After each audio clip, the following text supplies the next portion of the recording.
Pemirsa, aksi kawanan pencuri toko sembako kembali terjadi di wilayah kota Prabu Muli. Jika sebelumnya minimarket, kali ini menimpa toko sembako di Kelurahan Gunung Ibul.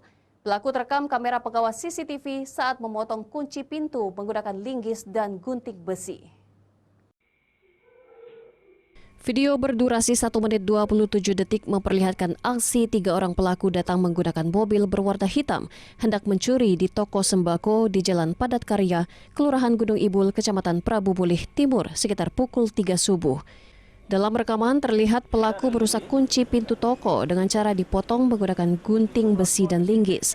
Pelaku tidak berhasil mencuri setelah warga mulai ramai lalu lalang melintas di depan toko. Menurut pemilik toko, aksi percobaan pencurian toko sembako miliknya diketahui sekitar pukul 8 pagi saat akan membuka pintu. Setelah dari situ kita lihat rekaman CCTV. Nah, ternyata ada ini percobaan pembobolan dicuri. Ada berapa orang tuh? Ya, dari CCTV ini kayaknya 3 orang. Sebelumnya, sejumlah kawanan perampok berhasil menggasak uang puluhan juta rupiah dari salah satu minimarket yang berada di Jalan Lingkar dan tak jauh dari toko sembako milik Hermansyah. Dari Prabu Muli, Beri Brima, iNews melaporkan.